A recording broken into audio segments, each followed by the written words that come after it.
Welcome to another episode of the Michele Tafoya podcast. So much going on at the border where China is concerned, where Iran is concerned.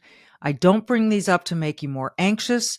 I bring these up to inform you and to hopefully get you to be aware and engaged.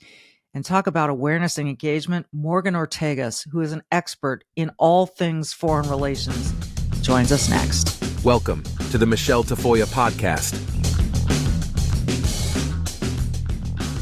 The name Morgan Ortagus may be familiar to you. You may have seen her on a number of television shows. She's the founder of Polaris National Security, former spokesperson for the United States State Department, a seasoned business executive, a U.S. Naval Reserve officer, former intelligence analyst, and as I said, frequent host and television guest. Morgan Ortagus. We're going to talk China. We're going to talk Iran. There was some news about Iran that you should know about.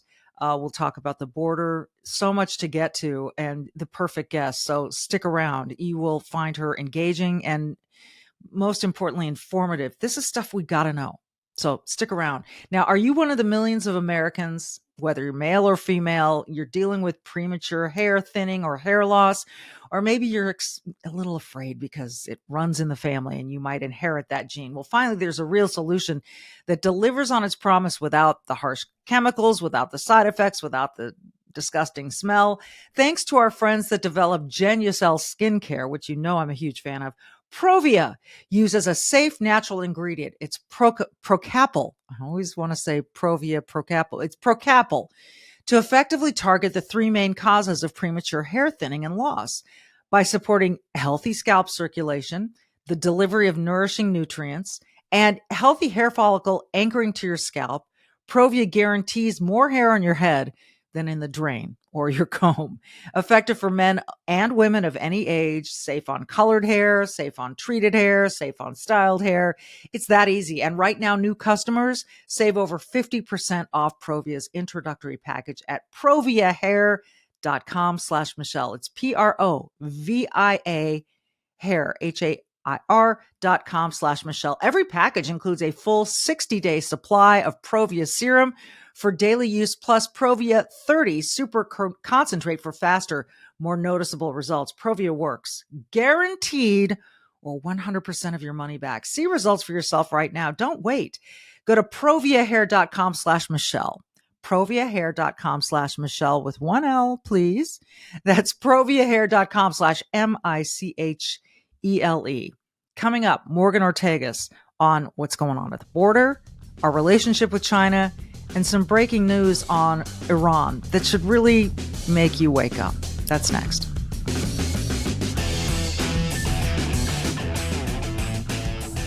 Morgan Ortagus, it's great to have you. We've sort of passed like ships over at Fox News Channel on Gutfeld and all and Outnumbered and so forth. So this is a fun treat to have you with us. Someone from your company emailed me this article this morning that is fairly mind-blowing about Iran. And I'd love it if you could, because you can do this better than I can, give us your summary of what you read this morning that really fired you up, obviously, and why you're so concerned about it. Yeah, so this is breaking news this morning. Was certainly not something that I expected to deal with today. And I'll explain to you, it's a little bit of a complicated story, but I'll explain to you and your listeners why I think that this is so important for everybody to know. Essentially, so there's a news organization called Semaphore, and then another one called Iran International, that were able to obtain emails between Americans, and some of these were former Obama administration officials. Some are currently in government in the Biden administration, and some of them will advise the Biden administration or are deeply involved in discussions, even if they don't have official roles. Essentially, Michele, what these emails said from the Iranian government is that they instituted around 2014 a foreign influence campaign into the United States. And this foreign influence campaign was focused on trying to shape the public discourse around Iran, and especially trying to shape the public discourse around the centrifuges and the nuclear discussion. Because you remember at the time in the Obama administration, they were getting ready to enter these negotiations into into the JCPOA, which was the Iran nuclear agreement. This is the agreement that President Trump very famously tore up whenever he came into office, because we didn't think, based off the structure and the written words in the deal, that it actually prevented Iran from getting a nuclear weapon. So in foreign policy circles in the United States, this was hugely controversial, this deal. And now what we're reading from Semaphore, from, again, a very legitimate mainstream news outlet, is that these officials from former Obama administration and from current Biden team and people associated with them were on a list that the Iranian regime was targeting to use them as foreign influence agents. So it was writing op-eds and contributing to the public discourse. It gets even worse, Michele. Also, there has been at least two people so far, and I'm continuing to dig, but at least two people, there were messages, emails that they wrote to the foreign minister of Iran, Zarif, or wrote to senior advisors to the foreign minister. And these emails basically talked about what these individuals were doing, again, to change the public discourse in the United States. And one of them even talked about how he was, pledged loyalty to Iran because he was an Iranian American. So what I've called for today, to sum it all up, is an immediate congressional and maybe even law enforcement investigation into how far this Iranian influence, this foreign influence campaign, how deep did it get into American officials? What did these American officials get in exchange for it? And more importantly, how do the people who were involved, who were named in these emails by Iran, how do they currently have positions of power and security clearances? I think that this is a question that every American should want to know, and that it's very fair to ask. I was reading this piece that you guys sent me, and one of the top aides, Robert Malley, was placed on leave in June, just this past June, following the suspension of his security clearance. And yet he's popped up on the lecturer faculty administration list at Princeton. And one Princeton alum wrote to the newspaper, the Princeton school newspaper, how is this possible?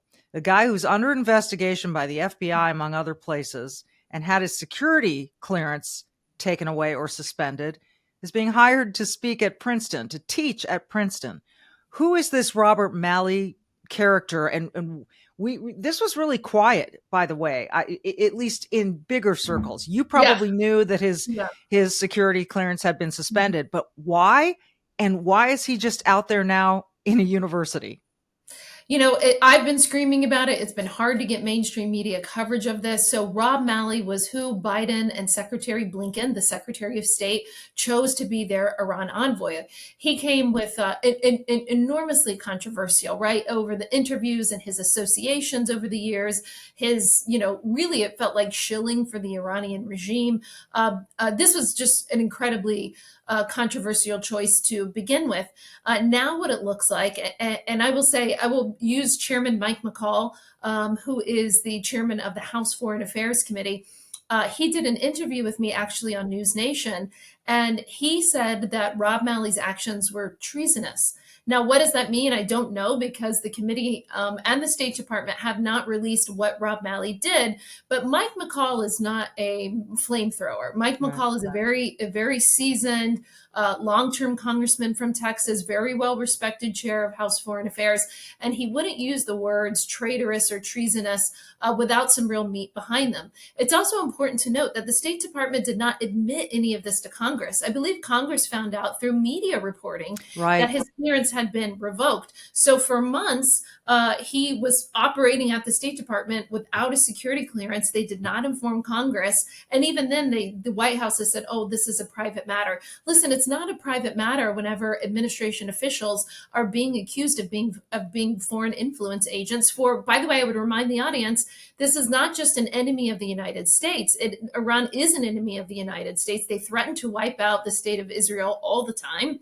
They're trying to get a nuclear weapon. We have not been able to contain that. They are also, as certified by multiple Republican and Democratic administrations, the world's leading state sponsor of terrorism. Right. Oh, and by the way, after all of this that we just talked about, don't forget, last week, Biden and Blinken gave Iran $6 billion to get 5 American hostages back. $6 billion. We swapped 5 for 5 hostages, or prisoners, whatever you want to call them. But on top of that, released $6 billion of frozen assets or frozen money that was frozen that is not quote unquote taxpayer dollars. But, this is what just grabbed me about that, Morgan, was how they went on and on about how this money can only be spent for humanitarian reasons, medications, food, all of that for the people.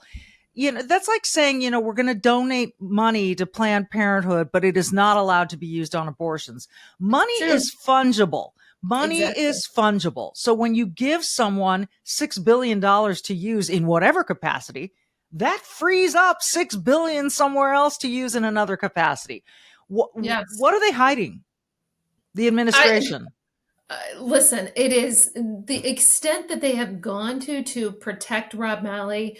And by the way, some media outlets are reporting it, but as you just said, so much of the of regular mainstream media, legacy media, doesn't report this stuff. I mean, I doubt the average American knows this, right? And so I think they fundamentally are furious with President Trump and Mike Pompeo and others for tearing up the JCPOA. They felt like they were going to solve peace in the Middle East with this deal, that they were going to actually contain Iran. Well, we took that and we put that on its head, right? We're the ones who got 4 peace deals between Israel and Arab states, the first peace deals in 26 years, because we rejected their flawed Middle East policy. I think their policy towards Iran is dangerous. It makes the Middle East less safe. It makes the world less safe. And now members of Congress have every right, and law enforcement officials. I think this goes beyond Congress. I think law enforcement should be investigating how deep, how pernicious did the Iranian foreign agent, foreign influence campaign go? And how do all these people have security clearances? How are they getting into the White House for meetings? It's mind-boggling to me. It is to me as well. And it brings up kind of this bigger macro picture to me.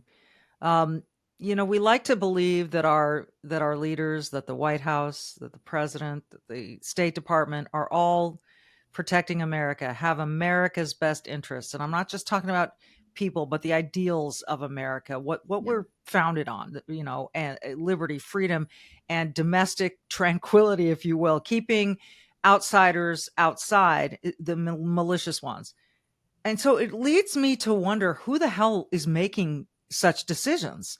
If it's the president, you could say, well, clearly he don't know what he's doing, so he's just making.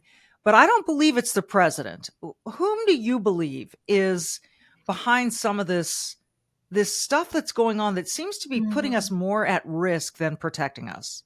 It doesn't seem like it's the vice president either. Right. So I think there's there's been reporting that President Obama, which he still has a house in DC, that he entertains many administration officials at his home. I doubt, there's one person. I think that there's a lot of people that are a part of the decision-making process, including, the National Security Advisor, the Secretary of State. The Secretary of Defense may not have as much influence as the others, and certainly the White House Chief of Staff and others. But it is it is at best, as their policy as it relates towards Iran, a fundamentally flawed way to look at the Middle East. They really genuinely believe, Michele, that the Iranians were going to follow the letter of the agreement. They were not going to get a nuclear weapon, which made no sense because there were sunset provisions in that nuclear agreement, Michele, that said basically, okay, was Iran going to get a nuclear weapon within the next few years? No, but 10 to 15 years down the road, the sunset provisions would be intact and the Iranians would be able to get a nuclear weapon then. So only in the current state of politics do we live in do people think this is an amazing deal because we just kicked the can down the road 15 years for someone else to deal with. We call that, in my school of foreign policy, a bad deal. Yeah. Would agree with that. The other, shifting gears a little bit, although I think these things are interrelated. I think so much of what's going on in this administration is interrelated. We've got a border crisis that is unprecedented. Absolutely. We have, I think it was 11,000 encounters in the last 24 hours. Here we are on Tuesday, September 26th. And 11,000 encounters in a 24-hour period. There are parts of the border that are unmanned because the influx in certain other spots is so overwhelming that they need to move all these people over to do paperwork. So they're leaving other parts barren. That's right. The cartels clearly control the border. This is embarrassing. This does not have to do with the migrants. This has to do with the system and with the carelessness. And we know that at least 160, I think, terrorists on the terrorist watch list have been caught at the border trying to get in. This is terrifying to me. And what's more terrifying is that the White House doesn't seem to think this is an issue at all. What do you make of what's going on? Well, it's also kind of perplexing to me politically. Not that we look at everything politically, but you see Democratic mayors, right? Like the mayor of New York City. You see Democratic, not Republicans, but Democratic elected officials, congressmen, others on the border, mayors, you name it, saying, this is really bad. Everything that is happening to the surrounding areas, the counties, the people. So it's not just Republicans that are calling this out. The people who are being affected by it, listen, they don't care what party they're in, right? They're being brave and speaking up. I think when you look at national security threats and challenges to the United States in the near term, there's no doubt to me that this is our number one national security issue. I spend a lot of time talking about China, a lot of time talking about Iran. And those are very, very pernicious threats to the United States, no doubt. But our undefended border is just unconscionable. It's not something that you see around the world. Like, people tend to try and protect their borders. And it's not that we're trying to stop legal migration into the United States. That's right. Why we're all here. But in fact, as you said, the number of apprehensions of people that are on the terror watch list, that happens more in like 1 year of the Biden administration than all 4 years of the Trump administration. And think about it, Michelle, these are the terrorists that are dumb enough to get caught.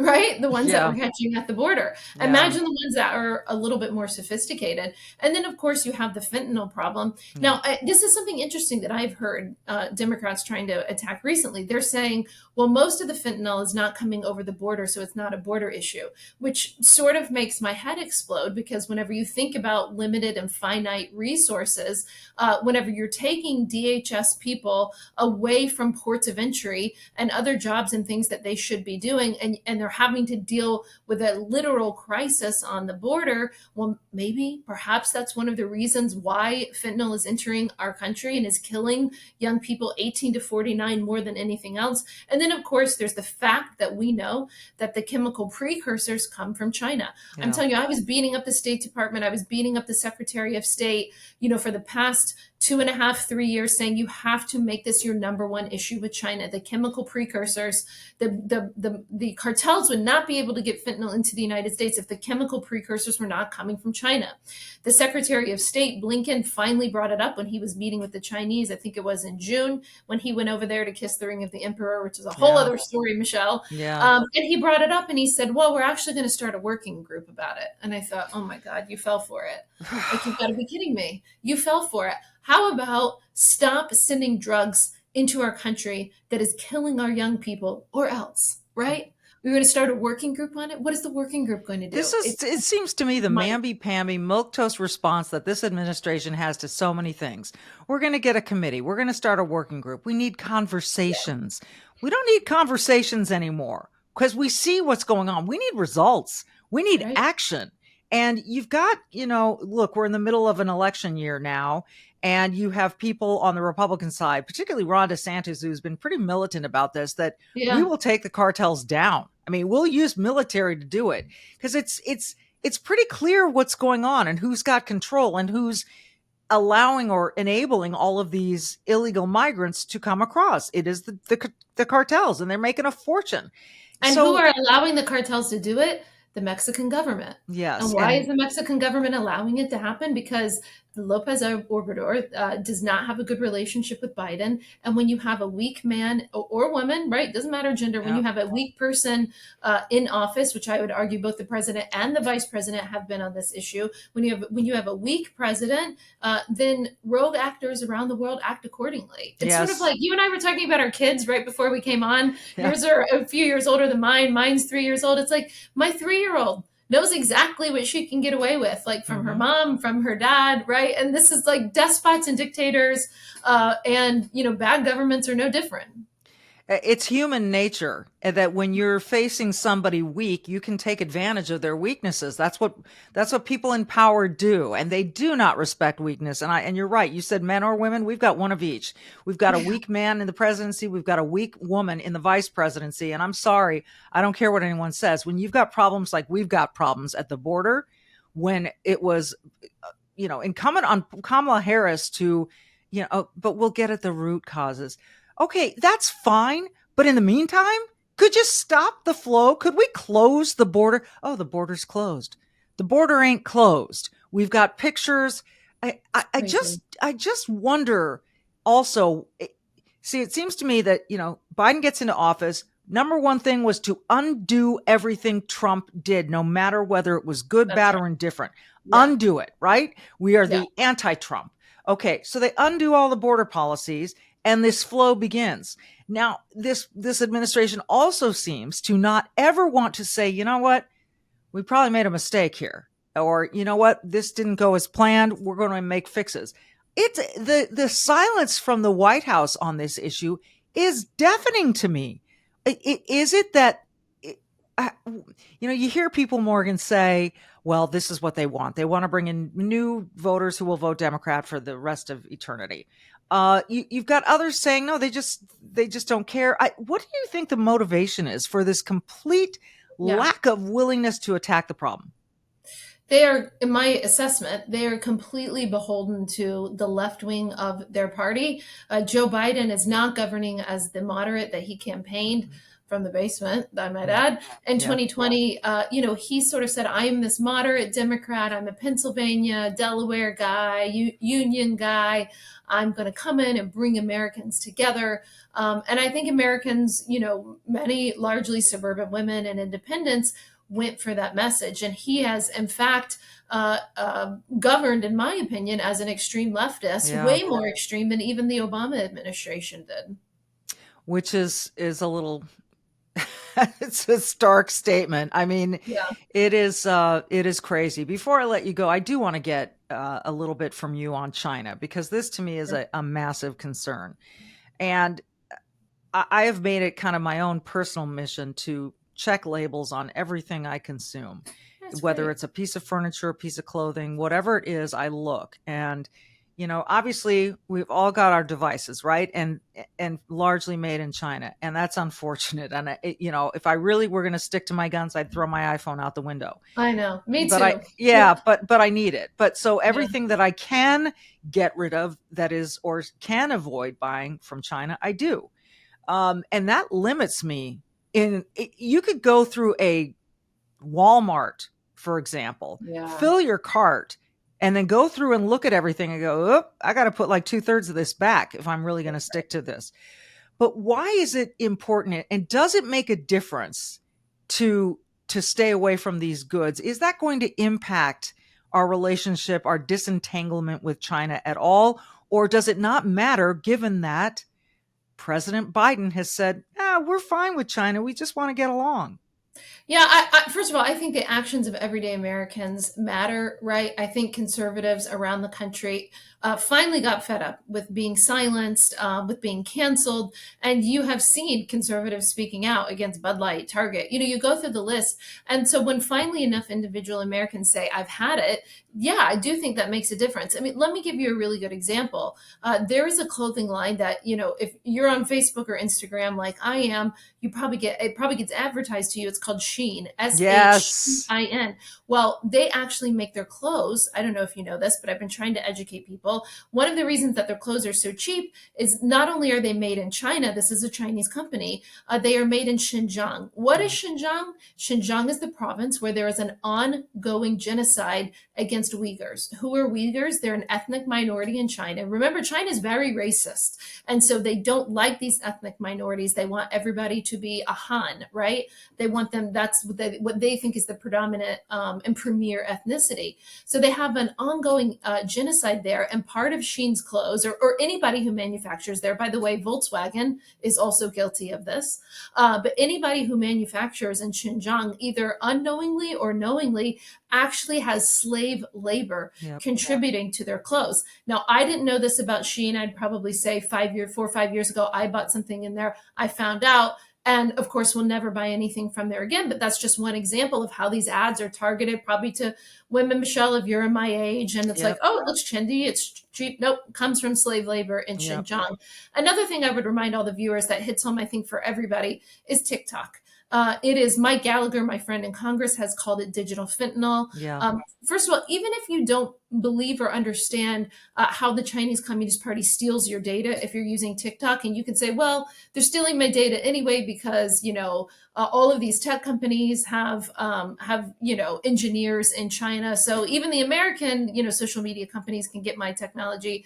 That's fine. I would argue and say, listen, at a minimum, don't invite the Chinese Communist Party into the back door to spy on you and to infiltrate your stuff. So, I mean, you literally have a spy app on your phone if you have TikTok on it. And I know this is controversial with parents and grandparents and kids, but you've got to get your kids off it, not just because of what happens from the Chinese spying aspect, but also there is a different version of TikTok that Chinese teenagers and Chinese young people have access to than the version of TikTok that's available in the United States. The one that's available in the United States is highly addictive. It's driving these young girls to all sorts of depression and all suicide and all of these issues. The Chinese Communist Party is smart enough, Michelle, not to give that to their own children. Right. Why would they do it when they could give it to ours? Yep, it's this slow death by 1,000 cuts here in America. This is one of those cuts, and every time a kid gets addicted to TikTok, it's a little cut in the fabric of America, I believe. And so, I try to keep my kids off of that. And it's so interesting. You see TikTok commercials now, and they try to make the people look so patriotic and American. And I couldn't have created my American flag business if it weren't for TikTok and yada, yada, yada. That's as good as sports washing or whitewashing or anything else that you want to call it. People need to look out for this stuff. They absolutely need to look out for this stuff. And it's not just Shein, by the way, folks. There are so many clothing advertisements on Facebook and Instagram that say, this is made in South Carolina. It's not made in South Carolina. You will order it. It will arrive, as I did, and the inside will say made in China. You try to return it, and they try to get you to keep it for some. We'll refund you 80% of what you spent. Just please keep it. They're trying to dump all this stuff. So just buyer beware. So many problems. What before I let you go, what makes you optimistic? Another 30 minutes. I know.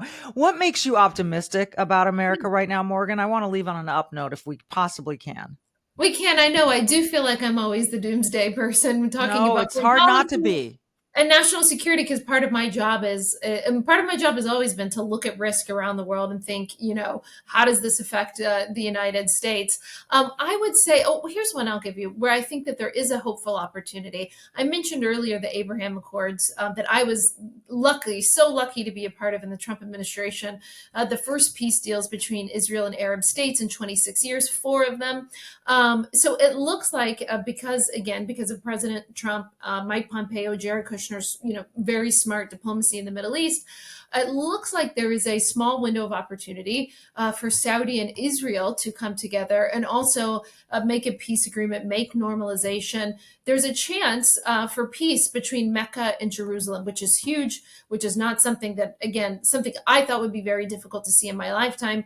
The Biden team is not there just yet. There's still a lot of negotiations going on. We think that Blinken and others may demand some things for the Palestinians that would be a bridge too far for the Israelis to give up, but we'll see. But the fact is, both leaders are openly talking about it. In fact, Brett Baer interviewed the Crown Prince of Saudi Arabia, Mohammed bin Salman, last week. I think it was on Wednesday. And then just a few days later, he went to New York and interviewed Bibi Netanyahu, the Prime Minister of Israel. And both leaders openly spoke about trying to make peace and recognition between their two countries. If it happens, it would be a game changer for the Middle East, and I think would vindicate validate Trump's policies in the Middle East. I saw both of those interviews, and it was remarkable.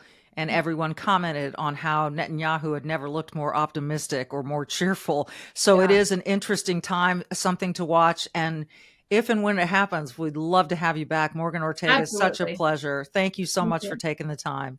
Thanks, Michelle. She is Morgan Ortagus. Follow her on all your social platforms. She's got really interesting stuff, and she opens your eyes to some issues you may not see in the mainstream media. So like Morgan, please always be brave, do good, and we will see you next time.